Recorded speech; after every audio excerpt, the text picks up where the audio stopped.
Hello students, আমি আবার periodic টেবিলের সেকেন্ড পার্ট আজকে আলোচনা করার জন্য তোমাদের সামনে এসেছি। তো সেই সেকেন্ড পার্ট বলতে লং পিরিয়ডিক টেবিল। তো লং পিরিয়ডিক টেবিল কি না, আমরা আগের পার্টে আলোচনা করেছি। তা লং পিরিয়ডিক টেবিল অ্যাকচুয়ালি পরের ইলেকট্রন বিন্যাসের উপর ভিত্তি করে এটি তৈরি হয় বলে তাই একে বলা হয় বোরের পর্যায় সারণী। এই লং পিরিয়ডিক টেবিলে কেন নাম লং? আসলে শ্রেণীর সংখ্যা 18 বলে তাই একে লং বলে, দীর্ঘ। তার মানে এই লং পিরিয়ডিক টেবিলে পর্যায় কটা? 7টা। শ্রেণী কটা? 18টা। তাহলে 18টার নাম রোমান হরফে আগে আমরা বলেছিলাম 1A, 2A, 3A, 7A, 8A, কিন্তু এটা পরিবর্তন হয় এখানে এসে পরিবর্তন হয়ে কি হয়? পরিবর্তন হয়ে হয় 1, 2, 3, 4 সংখ্যা দিয়ে একদম 18 পর্যন্ত। অ্যাকচুয়ালি এই 18 পর্যন্ত কাজটা করে কে? ইউপ্যাক সংস্থা। তার মানে ইউপ্যাক সংস্থার নিয়ম অনুযায়ী এটা পরিবর্তন হয়ে গিয়ে এবি নামের জটিলতাকে অ্যাভয়েড করতে করে একদম সরলীকরণ করে তৈরি হয় 1 থেকে 18 পর্যন্ত। তো প্রথমে আমরা চলে আসি এই লং পিরিয়ডিক টেবিলের বৈশিষ্ট্য কি কি। তাহলে নাম্বার 1, অর্থাৎ এই যে আমরা পিরিয়ডিক টেবিল চ্যাপ্টারটা পড়ছি, সেখানে পড়ছি লং পিরিয়ডিক টেবিল আর ক্যারেক্টারিস্টিক। এই ক্যারেক্টারিস্টিক্স বা বৈশিষ্ট্যতে আমরা কি পাচ্ছি? আমরা পাচ্ছি নাম্বার 1, সাত্বিক পর্যায়ে 18টা শ্রেণী। নাম্বার 2, এই পিরিয়ডিক টেবিল মানে এই লং পিরিয়ডিক টেবিলটিকে 4টি ব্লকে ভাগ করা হয়েছে। Block S, P, D, F, 4টা ব্লকে ভাগ করা হয়েছে। আর কি রয়েছে এখানে নতুনত্ব? এ এবং বি নামকরণের জটিলতাকে অ্যাভয়েড করতে গিয়ে অর্থাৎ সরলীকরণ করে তার পরিবর্তে কি দেওয়া হয়েছে? 1 থেকে 18 সংখ্যা। নাম্বার 4 কি? আমরা জানি ঠিক আগে 8ম শ্রেণী ছিল, সেখানে 3টি মৌল, যদিও 3টি মৌল যেন পৃথক ঘর হলেও 3 জনের নামই কিন্তু ছিল 8B। কিন্তু এখানে সেটা এসে পরিবর্তন হয় কি হলো? 8, 9, 10, 3টি শ্রেণী, 8 নম্বর, 9 এবং 10। এই হলো নতুনত্ব অর্থাৎ ক্যারেক্টারিস্টিক্স বা বৈশিষ্ট্য লং পিরিয়ডিক টেবিলের। তাহলে মেন্ডেলিফের পর যখন আধুনিক পর্যায় সারণী এলো, তারপরে যখন লং পিরিয়ডিক টেবিল বা দীর্ঘ পর্যায় সারণী এলো, তাহলে কি এর কোনো ডিফেক্ট নেই, এর কোনো ত্রুটি নেই? এরও কিন্তু ত্রুটি পাওয়া গেল, দুখানা ত্রুটি। মূলত নাম্বার 1, অর্থাৎ এখন যেটা আমরা পড়াচ্ছি লং পিরিয়ডিক টেবিলের, এই লং পিরিয়ডিক টেবিলের ডিফেক্টস, ত্রুটি। কি ত্রুটি এলো? হাইড্রোজেনের আজও পর্যন্ত স্থান সঠিক নির্ধারণ হয়নি। হাইড্রোজেনের যে স্থান সঠিক নির্ধারণ হবে, সেই নির্ধারণটা হবে কিভাবে?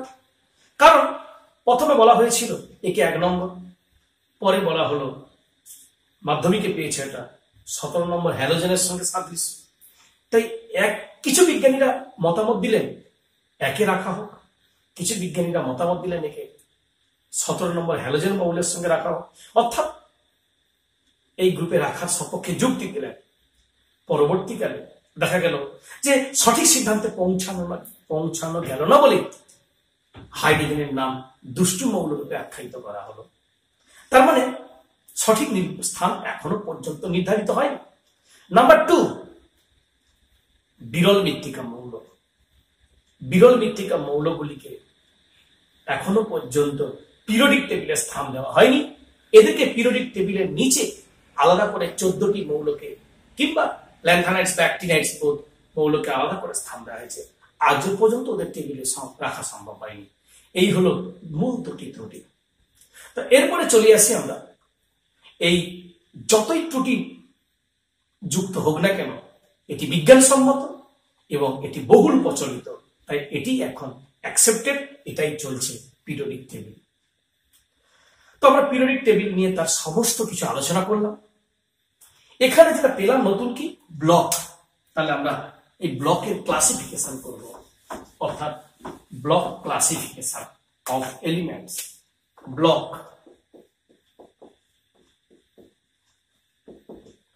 ক্লাসিফিকেশন,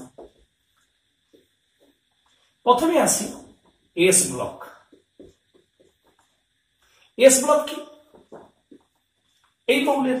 এই ব্লকের মৌলের সাধারণ বহিস্থ কক্ষের ইলেকট্রন বিন্যাস কি? অর্থাৎ শ্রেণী ধরলে 1 থেকে 2, অর্থাৎ ক্ষারীয় মৌল, ক্ষারীয় মৃত্তিকা মৌল, এই দুটি বহিস্থ কক্ষের ইলেকট্রন বিন্যাস এস ব্লক মৌলের।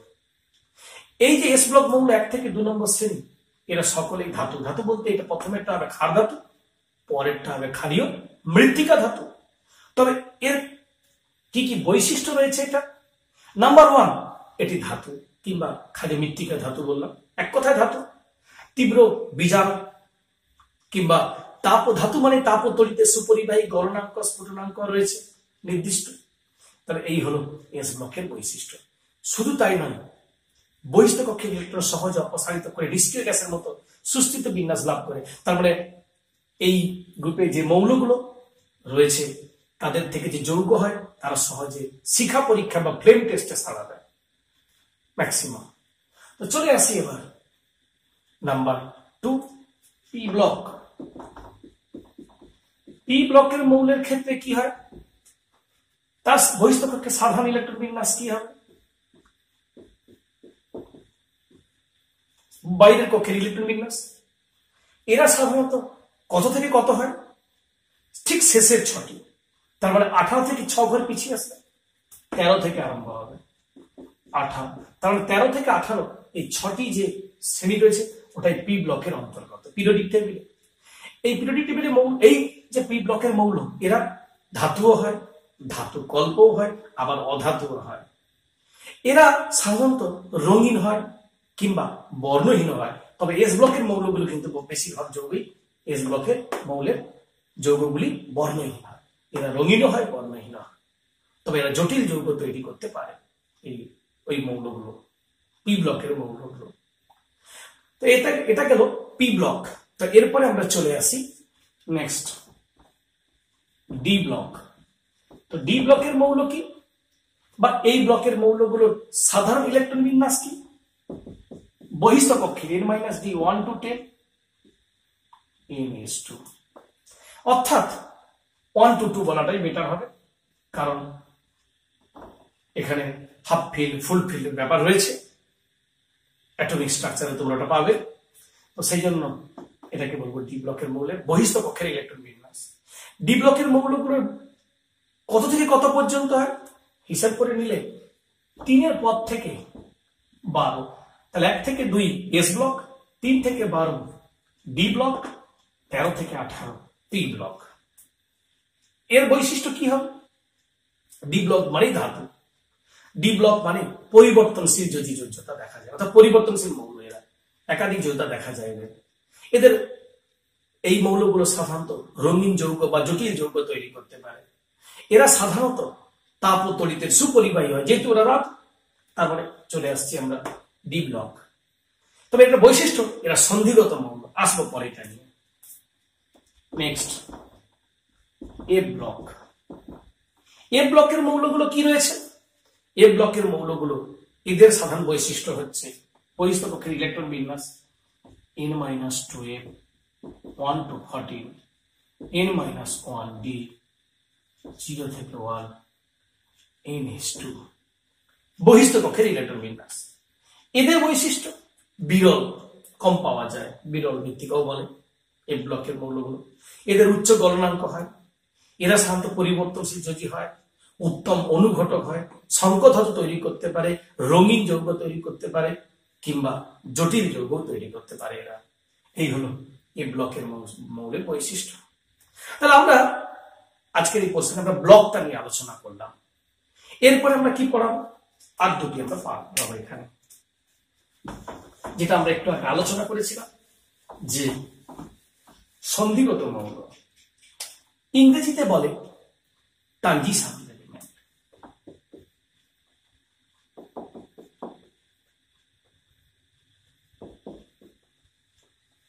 Transition element.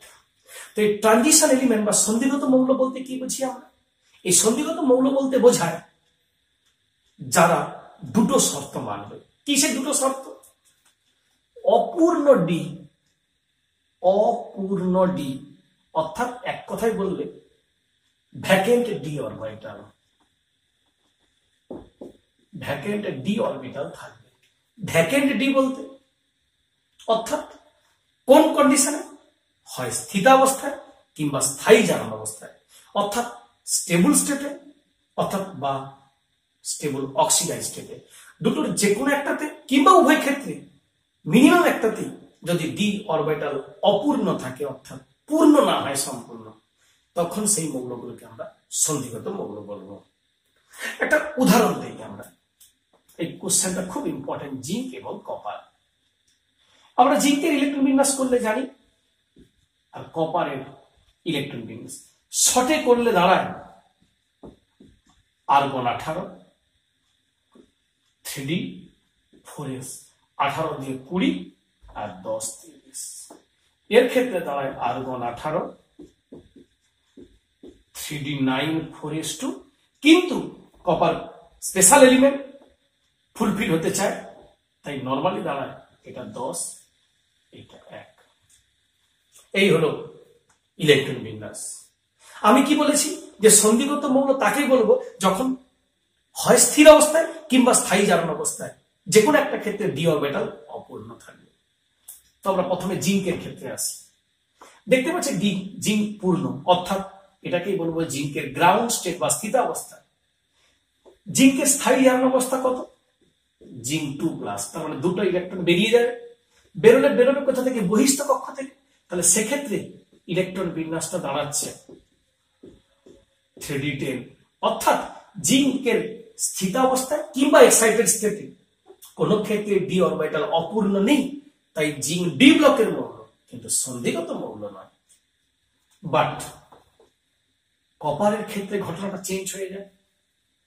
কপারের ক্ষেত্রে দেখতে পাচ্ছি ডি পূর্ণ, কিন্তু কপারের স্থায়ী জারণ অবস্থায় দেখা গেছে দুটি ইলেকট্রন বেরিয়ে যায়, বেরিয়ে গিয়ে 39 হয়। ডিটি অপূর্ণ হয়েছে, তাই দুটোর একটি শর্তে দেখা গেছে ডি অপূর্ণ, তাই কপার সন্ধিগত মৌল, জিঙ্ক নয়। তার মানে সন্ধিগত মৌল তাকেই বলবো যার দুটো যে কোনো একটা অবস্থাতে ডি অপূর্ণ থাকবে। ডি যদি পূর্ণ হয় তাকে সন্ধিগত মৌল বলবো না। তাহলে এরপরে আমরা আসছি এই সেকেন্ড পার্টের মধ্যে শেষ অংশ, সেটা হলো ল্যান্থানাইট কন্ট্রাকশন বা ল্যান্থানাইট কন্ট্রাকশন বা ল্যান্থানাইট সংকোচন।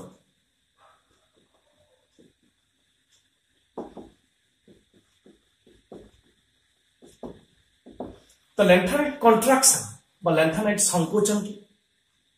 আমরা বলেছিলাম তখন একটু আগেই যে সলভ হয়ে গেছে কেন ল্যান্থানাইট মৌলগুলোকে এক জায়গায় রাখা হয়েছে 14টাকে একসঙ্গে। আমরা এখনই আসবো সেটা নিয়ে। তাহলে আগে আমরা চলে আসি ল্যান্থানাইট মৌল কারা। ল্যান্থানাইট মৌল হলো তারাই না যাদের খুব কম পরিমাণে পাওয়া যায় প্রকৃতিতে, তাই অনেক সময় একে বলা হয় বিরল মৃত্তিকা মৌল। তো এই ল্যান্থানাইট মৌলগুলোর ক্ষেত্রে আমরা কি দেখতে পাই? ল্যান্থানাইট মৌলগুলোর ক্ষেত্রে আমরা দেখতে পেয়েছি বেশিরভাগ ক্ষেত্রে এরা সাধারণ ইলেকট্রন বিন্যাসে দাঁড়ায় n-2 বহিস্থ কক্ষে f 1 থেকে 14, n-1 d 0 থেকে 1, ns2। যদি সামনেরটা নেই তাহলে জিরন 54, অর্থাৎ সিরিয়াম 58 থেকে লুটেসিয়াম 71, এই 14টি মৌলকে বিরল মৃত্তিকা মৌল বলে। আর তার সাধারণ ইলেকট্রন বিন্যাস হলো এটা। এখান থেকে দেখতে পাচ্ছি এই মৌলগুলির ক্ষেত্রে পারমাণবিক ক্রমাঙ্ক বৃদ্ধির সঙ্গে সঙ্গে নতুন আগত ইলেকট্রনটি এখানে প্রবেশ করে না, অর্থাৎ এখানে কিন্তু ইনের মান কিন্তু 6, ষষ্ঠ পর্যায়ের মৌল। তাই দেখা গেছে 6s অরবিটালে ইলেকট্রন প্রবেশ করে না। প্রবেশ করে কোথায়? 6-2 4f অরবিটালে প্রবেশ করে। সেই জন্য নতুন ইলেকট্রনটি 4f এ প্রবেশ করে বলে বহিস্থ কক্ষে ইলেকট্রন সর্বদাই 2 থাকে বলে 14টি মৌল একটি মৌলের মতোই আচরণ করে। প্রত্যেকটারই যোজ্যতা কিন্তু 2। প্রত্যেকটাই একটি মৌলের মতো আচরণ করে বলে তাই পিরিয়ডিক টেবিলে এদের একটা ঘরে স্থান দেওয়া হয়েছে। সে তো গেল এক জায়গায় রাখার কারণ, কিন্তু সংকোচন কেন হয়? কন্ট্রাকশন, ল্যান্থানাইড সংকোচন কি? এই যে নতুন আগত ইলেকট্রনটি ঢুকছে কোথায়? 4f অরবিটালে। তার ফলে কি ঘটনা ঘটছে? আমরা জানি f অরবিটালের আবরণী ক্ষমতা বা স্ক্রিনিং এফেক্ট কম। স্ক্রিনিং এফেক্ট কম হওয়ার ফলে, আবরণী ক্ষমতা কম হওয়ার ফলে নিউক্লিয়াস এবং বহিস্থ কক্ষের ইলেকট্রন 6 ইলেকট্রনের প্রতি আকর্ষণ বল বেড়ে যায়। ফলে আকারের সংকোচন হয়। ল্যান্থানাইড মৌলের এমন সংকোচন কি? ল্যান্থানাইড কন্ট্রাকশন বা ল্যান্থানাইড সংকোচন বলে। আর এই ল্যান্থানাইড সংকোচনের ফলে কি হয়? ল্যান্থানাইড সংকোচনের ফলে দেখা গেছে তাদের মৌলগুলোর ক্ষেত্রে পরের মৌলের আকার পরপর কমে যাওয়ায়, তাই এক্সাম্পল হিসাবে দেখা গেছে এই জার্কোনিয়াম এবং হ্যাডমিয়াম এই মৌলে ল্যান্থানাইড সংকোচনের ফলে এদের এতটাই মিল থাকে যে এদের পৃথক করা কষ্টসাধ্য হয়। তারা এটাকেই বলে ল্যান্থানাইড কন্ট্রাকশন বা ল্যান্থানাইড সংকোচন। আর ল্যান্থানাইড সংকোচনে আমরা এই দুটো মৌলকে পৃথক করতে পারি না। এরকম আরো এক্সাম্পল আছে। তো আমরা যেটা বলছি যে ল্যান্থানাইড কন্ট্রাকশন কি, কেন হয়, এবং এগুলো নিয়ে আমরা আলোচনা করলাম। তাহলে আমাদের এই সেকেন্ড পার্টে এই এতটা পর্যন্ত। এরপরে আমরা থার্ড পার্টে কি করব? বিভিন্ন যে পর্যায়বৃত্তীয় ধর্মগুলো রয়েছে সেগুলো নিয়ে আমরা আলোচনা করব। তবে আজকের পার্টে পড়ানোর ক্ষেত্রে যদি কোনো সমস্যা থাকে বা তোমাদের যদি কোনো কোশ্চেন থাকে, তোমরা অবশ্যই আমাকে কমেন্টে জানাবে। আর এবং পরের অংশটা আমি নেক্সট ভিডিওতে আমি তোমাদের সামনে নিয়ে আসবো এটা নিয়ে। এবং থ্যাংক ইউ।